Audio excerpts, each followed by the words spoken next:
السلام علیکم ورحمۃ اللہ وبرکاتہ۔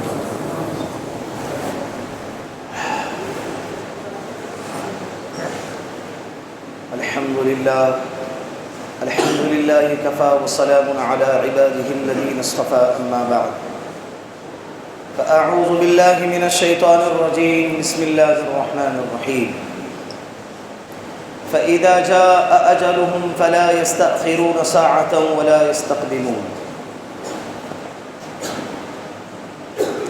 وقال تبارك وتعالى في مقام آخر: أينما كنتم يدرككم الموت ولو كنتم في بروج مشيدة۔ وقال النبي صلى الله عليه وسلم: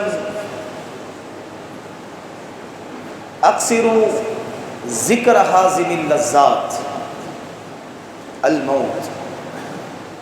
وقال النبي صلى الله عليه وسلم في مقام آخر: الكيس من دان نفسه وعمل لما بعد الموت، والعاجز من أتبع نفسه هواها وتمنى على الله، أو كما قال عليه الصلاة والسلام۔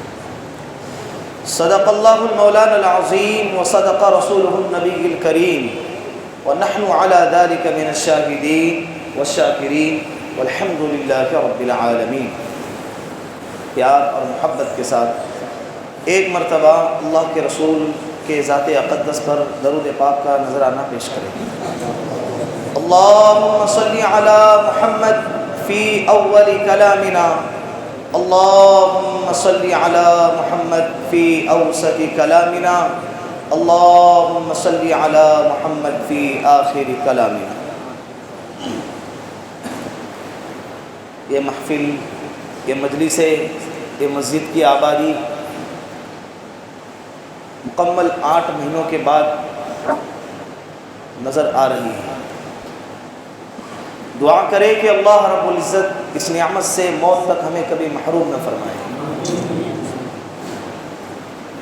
22 مارچ کو پہلا دن تھا نا، اتوار کا دن تھا غالباً، 2 دن کے بعد بھی اتوار ہے اور 22 تاریخ ہے، 8 مہینے مکمل ہونے ہیں۔ اور یاد رکھے کہ مسجدیں جب بھی بند ہوتی ہیں، یہ کسی انسان اور کسی مخلوق کے عمل سے نہیں ہوتی جب تک اللہ نہ چاہے۔ یعنی اگر کوئی چاہے کہ میں مسجد بند کروں، اللہ کی قسم نہیں کر سکتا۔ اگر چاہے کہ میں مسجدیں کھولوں، اللہ کی قسم نہیں کھول سکتا، اس وقت تک جب تک کہ اللہ نہ چاہے۔ تو یہ مسجدوں کا بند ہونا، یہ تو اسباب ہے، ہمارے نظروں کے سامنے بیماری آ گئی، بیماری پھیل گئی، اس لیے مسجدیں بند ہو گئی۔ اس سے پہلے بھی ایسی اس سے بڑی بڑی بیماریاں دنیا میں آ چکی ہیں، لیکن مسجدیں کبھی بند نہیں ہوئی۔ اللہ کے رسول کے زمانے میں بھی وبائیں پھیلا کرتی تھی۔ صحابہ فرماتے ہیں جب بھی کوئی بڑی مصیبت آتی تو اللہ کے رسول اور ہم سب سے پہلے مسجد کا رخ کرتے۔ یہاں پر سب سے پہلے کیا بند کر دیا گیا؟ مسجدوں کو بند۔ اب وہ الگ ٹاپک کہ قانون سازوں نے نا سمجھداری کا فیصلہ کیا ہے یا سمجھداری کا فیصلہ کیا ہے، وہ الگ مسئلہ ہے، لیکن مسجدیں تو بند ہوئی نا، نمازیں تو بند ہوئی نا۔ فیصلہ غلط ہے یا صحیح ہے وہ الگ مسئلہ ہے، لیکن مسجدیں ہماری کیا ہو گئی؟ بند ہو گئی۔ اس کی حقیقت کیا ہے، اس کی وجہ کیا ہے؟ تو سب سے پہلے اور سب سے بڑی وجہ یہ ہے کہ ہماری ناقدری، اس لیے کہ اللہ کا قانون ہے کہ اللہ نعمتیں ایسے ہی نہیں چھینا کرتا ہے جب تک کہ نعمتوں کی ناقدری نہیں ہوتی، نعمتوں کی۔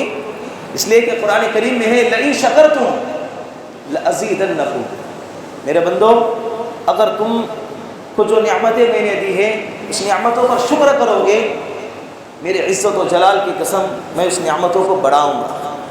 کیا کروں گا؟ نعمتوں کو بڑھاؤں گا۔ چھوٹی سی مسجد تھی، الحمدللہ بستی والوں نے مسجد کی قدر کی، مسجد کو آباد کیا، اللہ نے اس مسجد کو کیا کر دیا؟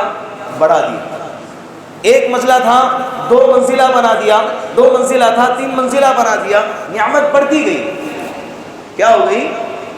لئن شکرتم، زبان سے شکر ادا کرنے کا نام شکر نہیں ہے، عمل سے شکر ادا کرنے کا نام شکر ہے. زبان سے تو کہہ رہے کہ اللہ کا لاکھ لاکھ شکر ہے ہم مسلمان ہیں، اللہ کا لاکھ لاکھ شکر ہے مسجدیں کھلی ہیں، لیکن عمل سے شکریہ ادا کرنے کا تقاضا کیا ہے کہ جب جب بھی منادی، جب جب بھی مؤذن اللہ کے لیے بلائے اللہ اکبر حی علی الصلاۃ، نماز کے لیے آؤ، حی علی الفلاح، کامیابی کی طرف آؤ، تو ہمارے نظر میں نماز کے علاوہ دنیا کی کوئی چیز اہمیت نہیں نظر آنی چاہیے. دنیا کی کوئی بھی نعمت، کوئی بھی قدر و منزلت، چاہے وہ دین، چاہے وہ مکان کے اعتبار سے ہو، چاہے وہ دنیا کے اعتبار سے ہو، چاہے وہ رشتہ داری کے اعتبار سے ہو، چاہے وہ صحت کے اعتبار سے ہو، چاہے وہ مال و دولت کے اعتبار سے ہو، چاہے وہ عزت کے اعتبار سے ہو، وہ نماز کے آگے ہیچ نظر آنی چاہیے. سب چھوڑ چھاڑ کے ہم مسجد میں آئے. یہ ہے شکر ادا کرنا عملی اعتبار سے. پھر اللہ نعمتیں بڑھائے. پھر دیکھو دنیا کی کسی چیز میں طاقت ہے جو مسجدوں کو بند کرے.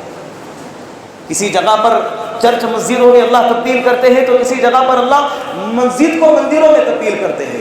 وجہ کیا ہے؟ ناقدری. کیا ہے وجہ؟ ناقدری. بڑی بڑی مسجدیں ہیں خالی نظر آتی ہیں. کیا نمازی کم ہیں؟ کیا مسلمان کم ہیں؟ کیا پڑھنے والے کم ہیں؟ نہیں، پڑھنے والے بھی ہیں. پھر اگر کم ہوتے تو پھر جمعہ میں مسجدیں بھرتی کیوں ہیں؟ عیدین کے موقع پر مسجدیں بھرتی کیوں ہیں؟ یہ کہاں سے آسمان سے ٹپک کے آتے ہیں یا زمین ان کو باہر نکالتی ہے؟ جب مسجدیں جمعہ میں بھرتی ہے اس کا مطلب لوگ ہیں، مسلمان ہیں، آبادی ہے. پھر بقیہ نمازوں میں خالی نظر کیوں آتی ہے؟ بات سمجھ رہے ہیں؟ میں غلط کہہ رہا ہوں؟ یہ ہماری ناقدری نہیں تو اور کیا ہے؟ پھر مسجدوں کو تالے نہیں لگیں گے تو اور کیا ہے؟ ایک دن پہلے مسجدیں کھلنے کے ایک دن پہلے بڑے بےتابی سے لوگ کہاں کرتے تھے؟ فون لگا کر کل مسجد کھل رہی ماشاءاللہ مبارک ہو، اور اسٹیٹس پہ رکھا جاتا تھا. ایک آدمی دوڑتا ہوا چل رہا ہے، دوسرا آدمی اس کو پکڑتا ہے، کہاں جا رہا ہے؟ ارے مسجدیں کھلی نا. سب 3-4 لوگ ساتھ میں ایک ساتھ بھاگتے ہیں، یہ اسٹیٹس لگا رہے. یعنی گویا کہ لوگوں کو یہ بتانا چاہتے ہیں ہمیں بھی کتنا شوق ہے مسجدوں کے کھلنے کا. اور جو اسٹیٹس رکھتے ہیں نا وہی لوگ دوسرے دن فجر کی نماز میں غائب. کیا دین اسٹیٹس کے رکھنے کا نام ہے؟ بس دین کو اتنا ہی محدود کر دیا ہے. میں پکا مسلمان اگر میں یہ اسٹیٹس رکھوں گا تو نہیں رکھا تو میرے اسلام پر فرق پڑے گا، میرے ایمان پر اثر پڑے گی. مسجدیں خالی 1.5 سے 2 سب بھی پوری نہیں ہوئی. ہر روز کوئی نہ کوئی پوچھتا تھا مولوی صاحب دعا کرو کب مسجدیں کھلتی ہے؟ کھل گئی تو کہاں ہے؟ تو یہ سوال کرنے کا مطلب کیا تھا؟ آنا تھا کہ ایسے پوچھنا تھا کہ مسجدیں کھلی جو آنے والے ہیں ہمیں تو آنا نہیں ہے، بس مسجدیں کھلی رہے. مسجد اللہ کا گھر ہے. مسجد کیا ہے؟ اللہ کا گھر ہے. اسے آباد کرے. یہاں پر ہمارے جسم کے مسائل بھی حل ہوں گے، یہاں پر ہمارے روح کے مسائل بھی حل ہوں گے. صحابہ فرماتے تھے کہ ہمارے گھروں میں جب نمک کی ضرورت پڑتی تھی ہم مسجد میں جا کے اللہ سے مانگا کرتے. آج ہم مخلوق سے مانگتے ہیں، اس مخلوق سے جو خود دوسرے کا محتاج ہے. اس انسان پر ہماری ضرورتوں کو مہیا کیا ہوا ہے اور ہماری ضرورتوں کو متعین کیا ہوا ہے. جو انسان خود کیا ہے؟ دوسرے کا محتاج ہے. اس کی ساری ضرورتیں دوسروں کے اوپر ڈیپینڈ ہے. اللہ سے 8 مہینے کا عرصہ گزر گیا، بیماری آئی گئی کہ نہیں گئی اللہ والا. لیکن اس 8 مہینوں میں کتنے ایسے ہمارے بھائی ہیں جو دنیا سے چلے گئے. بیچ میں ایک سلسلہ بن گیا تھا. ہر روز صبح سویرے خبر آتی تھی کہ فلاں کا انتقال ہو گیا. وہ فلاں بوڑھا بھی ہوتا تھا، وہ فلاں جوان بھی ہوتا تھا، وہ فلاں بچہ بھی ہوتا تھا، وہ فلاں مرد بھی ہوتا تھا، عورت بھی ہوتی تھی. کثرت سے علماء کا بھی سلسلہ شروع ہو گیا. بڑے بڑے اکابرین دنیا سے جا رہے تھے. گجرات کے اندر ایک دن میں 7 بڑے بڑے پائے کے اللہ والے علماء دنیا سے چلے گئے. وہ آیا تھا نا میسج. یعنی ہر روز کثرت اموات کی خبریں ہمارے سامنے آتی تھی. کتنے آج کے محفل میں ایسے ہیں جو نہیں ہیں، ہمارے ساتھ میں اٹھتے تھے بیٹھتے تھے لیکن چلے گئے. قبروں میں آج کیا ہے؟ سوئے ہوئے. کتنے ایسے جو گھروں میں ہیں وہ کل قبروں میں ہوں گے. آج جو مسجد میں بیٹھے ہوئے کل قبروں کے اندر سوئے ہوئے. اسی لیے میں نے خطبے کے اندر جو قرآن کریم کی آیت پیش کی ہے، فَإِذَا جَاءَ أَجَلُهُمْ، جب موت کا وقت آتا ہے، فَلَا يَسْتَأْخِرُونَ سَاعَةً وَلَا يَسْتَقْدِمُونَ، نہ ایک لمحہ وہ آگے جاتی ہے نہ ایک لمحہ وہ پیچھے آتی ہے. کل مرنا تھا آج مر گیا کبھی نہیں ہوگا. آج مرنا تھا کل مرے گا کبھی نہ ہوگا. جس وقت جس گھڑی جس لمحہ موت متعین ہے اللہ کی قسم وہ اس وقت آ کر رہی. اینما کنتم، اگر تم جہاں کہیں بھی ہو، اگر تم، قرآن کیا کہتا ہے، جہاں کہیں بھی ہو، یدرککم الموت، موت تمہیں وہاں آ کر دبوچے گی. ولو کنتم فی بروج مشیدہ، اگر تم مضبوط قلعوں کے اندر محفوظ کیوں نہ ہو جاؤ. یہ قرآن کریم نے یہ جملہ استعمال کیا ہے، اگر تم محفوظ قلعوں میں محفوظ نہ ہو جاؤ. مجھے یہاں پر ایک بات نہیں آپ کے سامنے پیش کرنی ہے کہ اگرچہ ہم آئی سی یو کے اندر ایڈمٹ نہ ہو جاؤ یا بڑے بڑے اسپتالوں کے اندر اپنی جانوں کو بچانے کے لیے داخلہ نہ کروا دو، اس کے باوجود اینما کنتم یدرککم الموت، تم جہاں جاؤ گے وہاں پر موت تمہیں آ کر کیا کریں گی، دبوچے. آئی سی یو سے جانے والوں کی تعداد زیادہ ہے یا گھروں سے جانے والوں کی تعداد زیادہ ہے؟ آئی سی یو میں جاتے کیوں ہیں؟ جانے کے لیے کہ بچنے کے لیے؟ بچنے کے لیے جاتے ہیں نا ہم. لیکن اس کے باوجود مرنے والوں کی تعداد سب سے زیادہ کہاں سے ہے؟ موت سے کوئی بچ نہیں سکتا. الموت لیس منہ الفوت، حضرت علی رضی اللہ عنہ فرماتے ہیں کہ موت ایسی حقیقت ہے اسے کوئی بچ نہیں سکا ہے. آج تک دنیا میں جتنے بھی لوگ آئے ہیں، کچھ لوگ ایسے بھی ہیں جس نے خدا کا انکار کیا ہے، کسی نے رسول کا انکار کیا ہے، کسی نے جنت اور جہنم کا انکار کیا ہے، کسی نے قیامت کے واقع ہونے کا انکار کیا ہے، لیکن آج تک کوئی بھی انسان ایسا نہیں آیا ہے جس نے موت کا انکار کیا. کر بھی نہیں سکتا. کیا کر بھی نہیں سکتا. اسی لیے ابھی ایک ایسا ٹاپک چھڑا ہے جس ٹاپک کو جب بیان کیا جاتا ہے تو دل اداس ہو جاتا ہے. یار کیا ڈرا رہے بولے مجھ سے، اگر میں ڈراؤں یا نہ ڈراؤں موت تو آنی نا. یہ ایسا ٹاپک، یہ تلخ حقیقت ہے، ایک کڑوی حقیقت ہے کہ جس کو مانے یا نہ مانے یہ پیش آنی ہے. کیا ہے؟ لیکن سب سے زیادہ غافل اگر کوئی انسان کسی چیز سے ہے تو یہ موت سے ہے. بنداس بیٹھا ہے اور اس طرح زندگی گزارتا ہے اور زندگی میں اس طرح مصروف ہے اور اس طرح سے زندگیوں کے جو ہے امیدوں کو پورا کرنے میں لگا ہے کہ یوں لگتا ہے کہ اس کو موت کبھی آئے گی. 50 لاکھ کا لون نکالا، لون نکال کے بنگلہ بنا دیا. وہ 50 لاکھ کا لون 50 ہفتے کا یا 60 ہفتے کا ہے. بنگلہ بنا بھی دیا ماشاءاللہ، لون لیا، اب اس کو مہینہ بھرنا ہے 25-30 ہزار کا. کتنے ہفتے کا؟ 50 سے 60 ہفتے کا. ایک دو ہفتے بھی نہیں گزرے کہ دنیا سے چلا گیا. اب کون پھیڑے گا؟ کل قیامت کے دن اس کا حساب کون دے گا؟ ہمیں دینا ہے نا اللہ کے سامنے جس نے نکالا ہے. پھر کس نے نکالا تھا؟ اولاد کے لیے. حساب تو اولاد کو نہیں دینا ہے، حساب تو تمہیں دینا ہے جس نے نکالا ہے. اسی لیے علماء نے موت کو یاد کرنے کے 3 فائدے لکھے ہیں. سب سے پہلا فائدہ التعجیل التوبہ. موت کو یاد کرنے کے کتنے فائدے ہیں؟ 3. یاد کیا کرے بیٹھے بھائی اچانک خالی بیٹھے ہیں تو دماغ میں سوچا کریں کہ اگر اچانک شام میں اگر ملک الموت آ جائے حضرت اسرائیل علیہ السلام، تو کل جو میرے سارے پلاننگ تھے اس کا کیا بنے؟ دکان میں جانا تھا، اس کا قرضہ دینا تھا، اس سے لینا تھا، اور یہ وہ دکان مکان، یہ ساری چیزیں جو دماغ میں ہمارے ہر وقت چلتی رہتی ہیں. آج رات میں چلا گیا تو کل کیا بنے گا؟ اور میں جو اللہ نے کچھ نعمتیں دی کچھ نہیں دی، اور جو نہیں دی ہے اس پر میں جو ناشکری کر رہا ہوں، ناقدری کر رہا ہوں اور گلا شکوہ اپنی زبان سے نکالتا ہوں، اگر موت آ جائے تو کیا بنے گا؟ پھٹے کپڑے کی ناشکری ہے، موت آ جائے تو یہ بھی نصیب نہ ہو، کفن پہنانا پڑے. ٹوٹے مکان پہ ناشکری ہے، اگر موت آ جائے تو قبرستان کی 2 گز زمین کافی ہے. تو ہر وقت بیٹھے بیٹھے کیا کرنا چاہیے؟ یاد کرتے رہنا چاہیے. یاد نہیں کرے تب بھی آئیں گی. ملک الموت یہ نہیں کریں گے لسٹ نکالیں گے کہ یار یہ یاد نہیں کرتا، ٹھیک ہے چلو اس کو چھوڑ دو. ایسا نہیں کرے گا. تم یاد کرو یا نہ یاد کرو وہ بہرحال پھر بھی آ کر رہے گا. ہاں یاد کریں گے تو فائدہ ہمارا ہے، یاد نہیں کریں گے تو نقصان بھی ہمارا ہے. موت کو یاد کرنے کے کتنے فائدے ہیں؟ آپ دہرائے ساتھ میں تاکہ آپ کی زبان پہ آ جائے اور بعد میں یاد رہے. کتنے ہیں؟ 3 فائدے ہیں. نمبر 1 التعجیل التوبہ، توبہ کی جلدی سے توفیق مل جاتی ہے. دوپہر میں یاد کیا کہ مجھے اگر رات میں موت آ جائے اور زندگی 40 سال کا گناہ کا پٹیرا لے کر جو بیٹھا ہوا ہوں، زنا کا، چوری کا، فساد کا، اس کو دھوکہ دینے کا، دل توڑنے کا، اور لوگوں کو ٹوپیاں بنانے کا، اور لون لینے کا، اور کہیں غیبتیں کرنے کا، چغلی کرنے کا، گھروں کو برباد کر دینے کا، یہ جو گناہ کا پٹیرا لے کر بیٹھا ہوا ہوں، سوچا ہے شام میں موت آ جائے تو کیا بنے گا. دوپہر میں اللہ نے توبہ کی توفیق دی اور اللہ سے کہا، اے اللہ میرے پچھلے گناہوں کو مجھے معاف کر دے اور آئندہ جو ہے نیک زندگی اور تیری مرضی کے مطابق زندگی گزارنے کی توفیق عطا فرما. توبہ کیا، رات میں مر گیا. اللہ کی قسم، التائب من الذنب کمن لا ذنب له. اللہ کے رسول نے فرمایا گناہوں سے توبہ کرنے والا ایسا ہے گویا کہ اس نے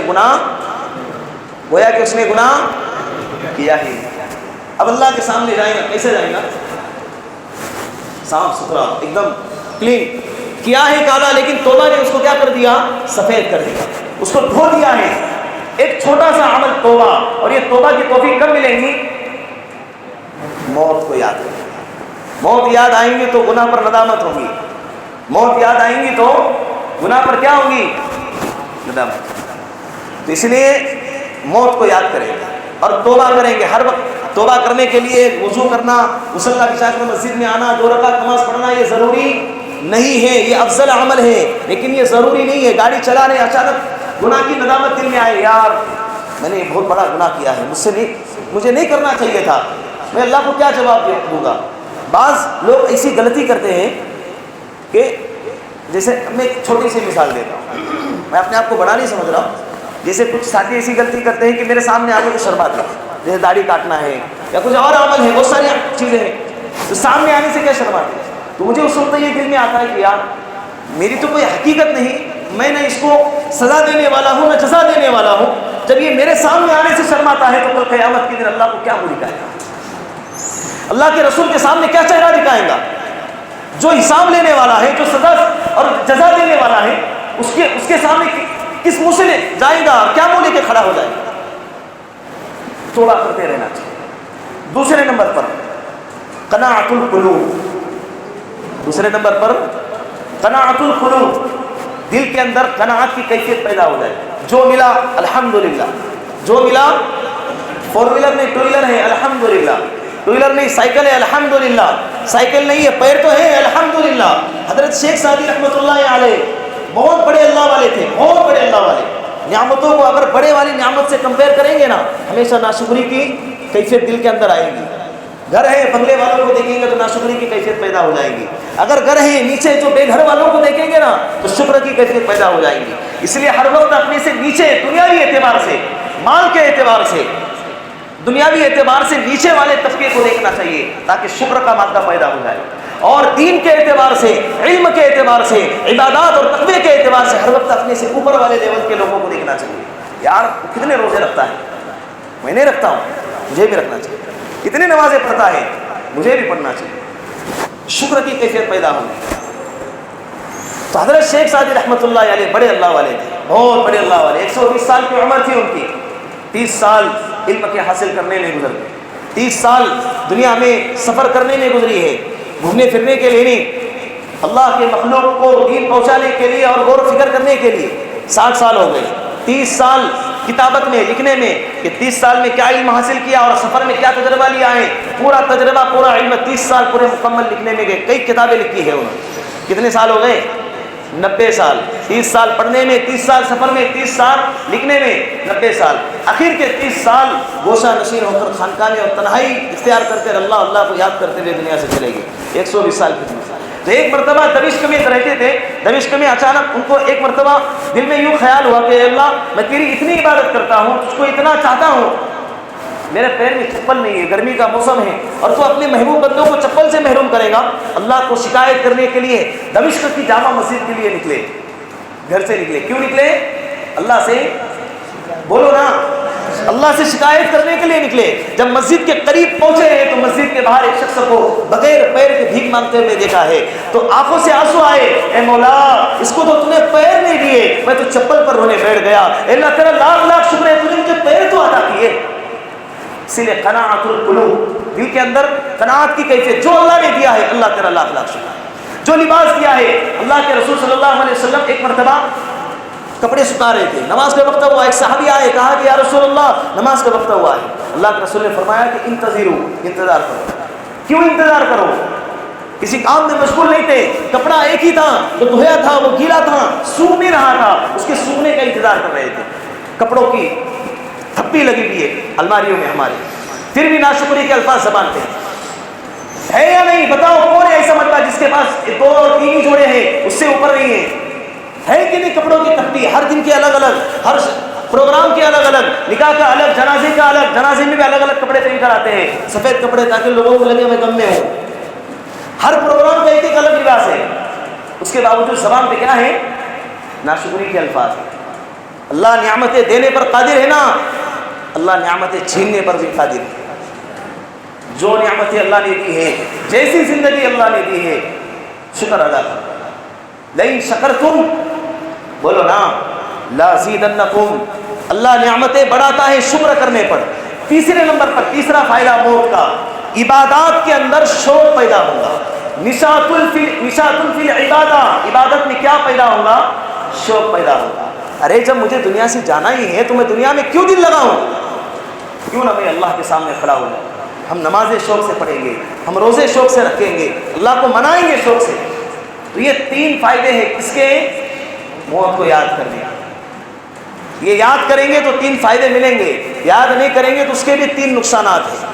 لیکن ابھی وقت ہو چکا ہے، انشاءاللہ اس کے 3 نقصان آئندہ مجلس میں بیان کیے جائیں گے۔ پھر اس کے بعد ابھی اس ٹاپک کو آگے بڑھاتے ہیں۔ جیسے میں اس ٹاپک کے عنوانات آپ کے سامنے بیان کر دیتا ہوں کہ موت کے وقت میں جو نزا کی کیفیت ہوتی ہے، بیماری ہے، تو کچھ بیماریاں ایسی ہوتی ہیں کہ جو دوا سے یا دعا سے یا دونوں سے شفا مل جاتی ہے۔ تو دعا اور دوا وہ کیا ہے؟ تو دوا تو میں بتا نہیں سکتا کیونکہ میں ڈاکٹر نہیں، ہاں دعا بتا سکتا ہوں۔ تو پہلا ٹاپک تو انشاءاللہ وہ رہے گا، جو بیماری اللہ کے رسول نے جن بیماریوں کی دعا بتائی ہے وہ انشاءاللہ وہ سنیں گے اور اس پر عمل کریں گے۔ اس کے بعد بیماری ہے تو مرنا تو ہے ہی، ظاہر سی بات ہے، یہ نہیں کہ دعا پڑھیں گے تو بیماری ٹل جائے گا، موت نہیں آئے گی، موت تو آنا ہی، اس لیے کہ اللہ کے رسول دنیا سے چلے گئے، اب اللہ کے رسول چلے گئے، اس کے بعد کون بچ سکتا ہے؟ تو دوسرے نمبر پر ٹاپک، نزا کی حالت میں رشتہ داروں کو کیا کرنا چاہیے۔ ہمارا مریض جب مرنے کے قریب ہے تو اس کو بھی کیا کرنا چاہیے اور رشتہ داروں کو کیا کرنا چاہیے۔ مر گیا، انتقال ہو گیا، اس کے بعد کا جو پروسیجر ہے، اس کے بعد کا جو سلسلہ ہے وہ کیا کرنا چاہیے، لوگوں کو اطلاع دینی ہے، پھر اس کے میت کے پاس بیٹھ کر کیا پڑھنا ہے یا نہیں پڑھنا ہے، میت کو کس طرح لٹانا ہے، گھر میں کس طرح رکھنا ہے، پھر غسل کا مسئلہ ہے، پھر اس کے بعد کفن دفن کا مسئلہ ہے، پھر جنازے کی نماز کا مسئلہ ہے۔ یہ ایسا ٹاپک ہے جس ٹاپک سے ہر ایک کو ہو کے گزرنا پڑتا ہے، ہر ایک کو۔ اور یہاں پر بہت سارے لوگ غلطیاں کرتے ہیں، بیان کرنے کا اصل مقصد کیا ہے؟ یہ جو غلطیاں کرتے ہیں اس غلطیوں کو سدھارنا ہے۔ تو انشاءاللہ سب سے پہلا ٹاپک جو ہمارا ہے کہ ہم موت کو کیا کریں گے؟ یاد کریں گے نا؟ کون کون یاد کریں گے؟ مسجد کی آبادی بتائیں گی کہ موت کو کون کون یاد کرتا ہے۔ موت کو یاد کرنے والا نماز کے وقت میں مسجد کے باہر نظر نہیں آئے گا انشاءاللہ، بولو دکانوں میں نظر نہیں آئے گا۔ جسے پتا ہو کہ آج رات عشاء کی نماز سے پہلے میری موت ہونے والی ہے، کیا وہ دوپہر کے 3 بجے ہتھوڑے ٹھوکتے بیٹھے گا یا قینچی سے کپڑے کاٹے گا؟ کرے گا کوئی انسان جس کو پتا ہو کہ آج رات، ارے جس انسان کو 1-2 دن کے سفر پہ جانا ہو تو وہ پہلے سے بول دیتا کہ آج میں دکان پہ نہیں آؤں گا، کل مجھے سفر پہ جانا ہے تو مجھے شاپنگ وغیرہ کر کے مجھے بیگ سیٹ کرنی ہے۔ 2 دن کے سفر کے لیے دکان پہ نہیں جاتا ہے، کام دھندا چھوڑ دیتا ہے، جس سفر پہ جانے کے بعد واپسی کا امکان ہی نہیں ہے، اور جو سفر لامحدود سفر ہے وہاں سے آنا کسی کو ہے ہی نہیں، جو آیا تو دنیا والے ڈر جائے یار کون آیا ہے۔ باپ بھی اگر تمہارا لوٹ کر آئے تو اولاد اس کی ڈر جائے، یار کیا ہوگا، یہ باپ نہیں ہے، باپ کو تو دفنایا تھا، یہ کیسے آ گیا؟ یہ دنیا کا نظام اللہ نے بنایا ہے۔ تو جس سفر سے واپسی ممکن نہیں ہے اس سفر کے لیے کتنی تیاری کرنی چاہیے۔ انسان سوچتا ہے کہ میں اب تھوڑی مرنے والا ہوں، مروں گا بعد میں، ہمارے ہاتھ میں نہیں ہے، کس کے ہاتھ میں ہے؟ صرف اللہ کے ہاتھ میں۔ حضرت اسرائیل کو بھی نہیں پتا ہے کون کب مرے گا، اس کو، وہ تو حکم کا پابند ہے، وہ تو کیا ہے؟ حکم کا غلام ہے اللہ کا۔ ورنہ اللہ کے علاوہ کوئی نہیں جانتا کب مرنے والا. اسی لیے ہر انسان کو ہر دن یہ سوچ کر جینا چاہیے کہ یہ میرا زندگی کا کیا ہے؟ آخری خلاص. تو اس اعتبار سے ہم کو زندگی گزاریں گے، کریں گے انشاءاللہ. اللہ موت آنے سے پہلے تیاری کرنے کی توفیق عطا فرمائے. پہلی بات. دوسری بات، اللہ مسجدوں کو آباد کرنے کی توفیق عطا فرمائے. تیسری بات، مسجدیں کئی دنوں سے بند تھی. میں اس مسجد کی بات نہیں کرتا، مسجدیں بتا رہا ہوں، تمام مسجدیں. یہ پیغام دوسرے تک بھی پہنچا دینا. بہت سے مسجدوں کے اماموں کا، بہت سے مسجدوں کے مؤذنین کا بہت حال ہو چکا ہے. کیوں؟ رمضان کے اندر چندہ نہیں ہوا. ذمہ داروں کا یہ کہنا تھا، اور یہ کہنا بھی بجا تھا. مسجدیں بند تھی، بات برابر ہے. چندہ نہیں ہوا. جمعہ میں چندہ ہوتا تھا، مہینے کی تنخواہ نکل جاتی تھی. بات یاد رکھیں، ٹاپک یہاں کا نہیں ہے. الحمدللہ یہاں کے ذمہ داروں نے تنخواہ دی ہے، ماشاءاللہ چل رہا ہے. لیکن جو ہمارے برادری کے علماء ہیں، جہاں سے ہمیں خبریں آتی ہیں کہ 4 مہینے سے تنخواہ نہیں دی گئی ہے، کیا ان کی ضرورتیں نہیں ہے؟ کیا ان کی بیوی بال بچے نہیں ہیں؟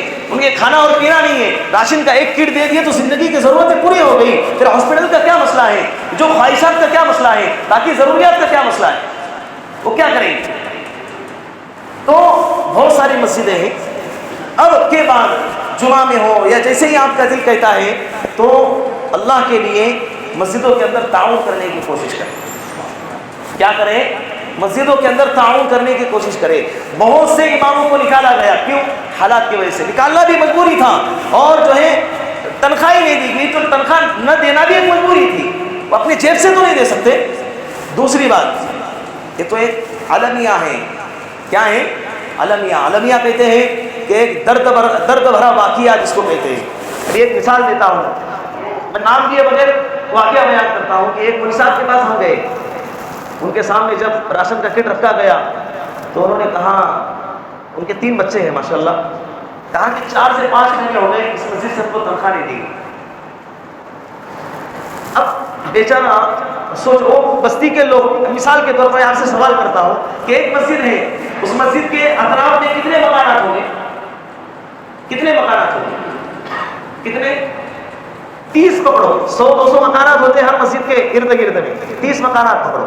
ایک مکان والے نے بھی اگر 500 روپئے دے دیا مہینہ، تو 30 کے اعتبار سے کتنا ہو گیا؟ 15,000. ایک بستی والے ایک امام کو نہیں سنبھال سکتے.